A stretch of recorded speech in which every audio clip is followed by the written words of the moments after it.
La única persona que en este caso puede denunciar, bueno, no, es Reina, pero también es Laura, su hija. Aquí está, Laura tiene 22 años actualmente.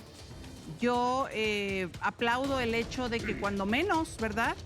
3 de los 4 no crecieron con él, porque de verdad la influencia a mí no me parece nada correcta, público. Adelante con Laura, la hija de Reina y hermana de Carlos. Mi padre y la novia de mi hermano son los culpables de que él se haya quitado la vida. Estaba muy deprimido porque él mismo los vio besándose. Ahora ellos tienen que pagar por lo que le hicieron. Me decías que ya eres mamá, Laura, bienvenida. Sí, soy madre soltera, tengo 2 hijas. Una tiene 2 y 4 años. ¿Y quién se hace cargo de la manutención de tus hijas? Su papá. O sea, sí se hace responsable. Sí. Tienes 22 años. ¿A qué te dedicas? Ahorita soy empleada, mi mamá me ayuda a cuidarlo a mis niñas. Uh-huh. De hecho, le sirve de distracción después de lo que me sucedió. Uh-huh. Por culpa de este hombre y de aquella ¿Ese hombre es mujer. tu padre? ¿No le dices papá? No. ¿Ese Después hombre de es tu esto, padre? ¿Por qué? porque mi hermano me lo confesó. Me confesó antes de morirse. ¿Antes le decías papá? Ajá, sí. Antes de eso sí le decías papá. Sí, le decía Seguiré papá. siendo ¿Lo su padre. respetabas? Lo respetaba. Y seguiré ¿Por qué? siendo Porque su me padre. golpeaba. ¿Convivían Íbamos con a él? su casa con tal de convivir convivía. con mi hermano, Ok. el mayor, porque siempre lo indució a que se quedara con él. Ujú. Siempre. Ujú. Muchas veces mi mamá y yo le dijimos que se fuera con nosotros. ¿Y por qué no se que- regresó con ustedes? Porque este señor lo sobornaba. Soy tu padre. Lo ¿Con no qué? ese sobornaba. señor. ¿A lo tu hermano? sobornaba, sí. ¿Con qué? Le decía que si no, no le iba a pagar los estudios, que si no, iba a ser un muerto de hambre como nosotras. ¿Qué estudiaba que- tu hermano? En ese entonces estudiaba ya la universidad. ¿Qué estudiaba? ¿Psicología? ¿Sabes? No, no sé. Ujú. La verdad es que este señor siempre lo... ¿Sabes qué estudiaba tu hijo? No, porque él siempre decía que lo llevaba a la escuela, pero no era verdad. Porque el señor no le dio escuela a mi hijo. ¿Cómo? Sí, nada más estudió en la secundaria porque él le daba yo dinero para que mi hijo saliera adelante en la escuela. O Porque sea, me ¿tú le decía, dabas dinero Sí, a Juan? sí, no, a mi Ah, a Carlos, sí, a a tu hijo. Carlos.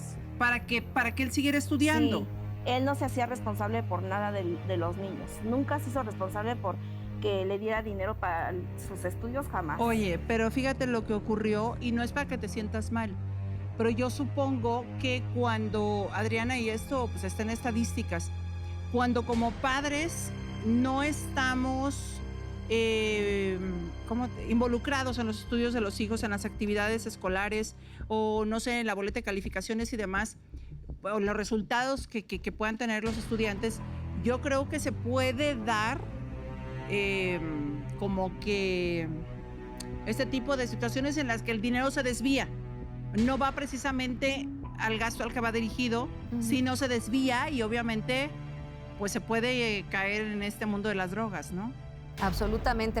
Una de las principales causas de la deserción escolar es precisamente esta falta de acompañamiento, porque la motivación para estudiar viene precisamente de este entorno que nos motiva a ver una vida aspiracional, a ver una posibilidad de tener algo más. Cuando no hay este acompañamiento, y hablando ya de un chico, por lo que entiendo, que tenía muchas libertades en ese sentido, si él recibía el dinero, evidentemente pues no estamos confiando en que hubiera una madurez para administrar esta posibilidad, y con esta falta de acompañamiento emocional que pues podemos percibir que había, es muy fácil caer en otras situaciones. Y en un entorno donde hubiera violencia, hubiera este sometimiento, ¿no? Estas reglas de someter a los hijos, pues es muy fácil buscar una salida que aparentemente hace sentir mejor, como lo son las drogas. Claro. Rocío, te tengo que decir otra cosa aparte. Sí. Este hombre le llevaba, a su edad de mi hijo, le llevaba a las prostitutas. ¿De Le llevaba qué hombre estás hablando? de Juan. ¿Cómo? Agarraba y le decía que lo iba a enseñar a ser hombre. Y que pues le iba a llevar una chica y otra chica para que se convirtiera en un hombre. Y él me decía que le daban dinero. ¿A quién le daban dinero? A Carlos, a mi hijo. Las chicas le daban dinero a mi hijo. para que tuvieran sexo con él, porque él así le estaba metiendo a las mujeres. Él me decía... O sea, ¿el que se prostituyera a Carlos o cómo? Sí, porque él lo obligaba. Él le decía que tenía que ser hombre como él y andar con una y con otra y sacarle dinero a las mujeres, así le decía. Eso, tú le hacías mucho daño a mi hijo. Y yo un día le dije a mi hijo que por qué hacía eso. ¿No qué? No, yo no le decía daño. Yo le decía que tenía que ser machín, pero no le decía Pero que tú tenía le que decías ser... a tu hijo que tenía que cobrar por tener sexo para con que las estuviera mujeres. con una mujer. No, disculpa. Él le decía así. Él me te dijo, mintió, pero yo decirle, mintió. oye, muchacho, tienes que ir Porque agarró a y se pagarle a puso. una mujer para que... No. A mí me lloró mi hijo y me dijo, mamá, dice, ¿qué crees que me está haciendo mi Acuérdate que papá? Nuestro Dice, hijo, me está acuérdate obligando que a tener nuestro hijo relaciones con estaba mujeres deprimido y del era ambiente. drogadicto. Dice, me ha llevado con mujeres y me dicen que yo les cobre a ellas. Si ya existen delitos suficientes como para que se presente una nueva denuncia, o sea, encima uno más, ¿de qué estamos hablando, Mario? Imagínate, mi hijo de 15 años, o sea, yo lo aconsejo a prostituirse.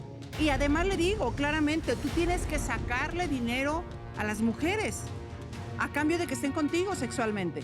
Aquí vamos a sumar la corrupción de los menores. Cuando hay un padre que obliga a un hijo, en este caso, a drogarse, a mantener relaciones sexuales en contra de su voluntad, se llama corrupción de menores, más los delitos sexuales en los que haya incurrido.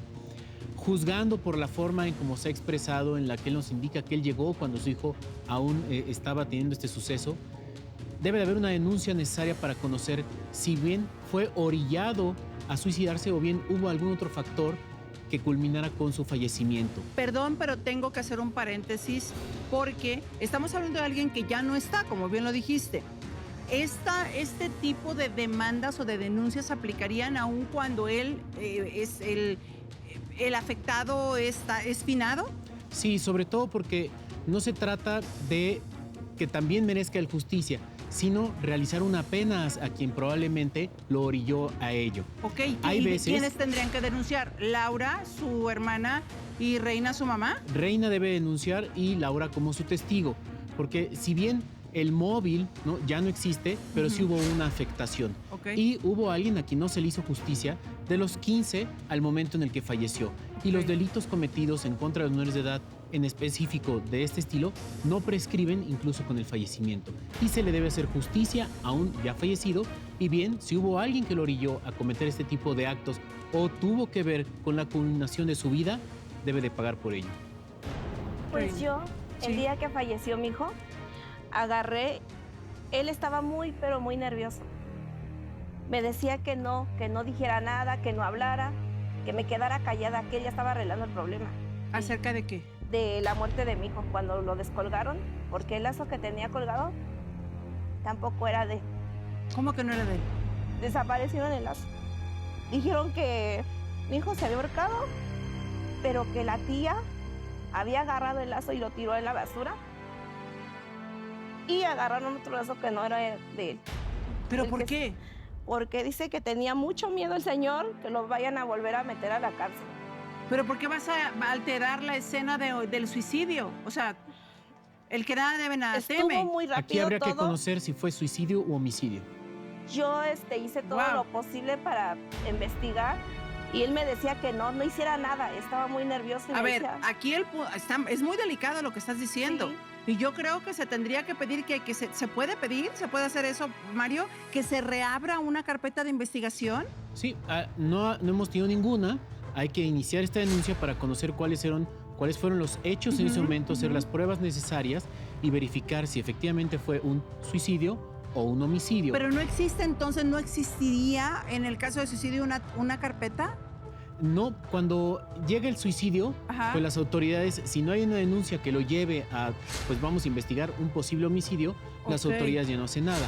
Pero aquí estamos ante el probable hecho de un homicidio causado, motivado, más las palabras que se han utilizado, pues bueno, cuando alguien llega a un momento donde alguien se está pues ahorcando, tiende a descolgarlo y no actuar de esta forma, como él lo dijo, que cuando él llegó su hijo todavía estaba temblando. Sí. Entonces, bueno, si también fue omiso en descolgarlo, hubo un homicidio.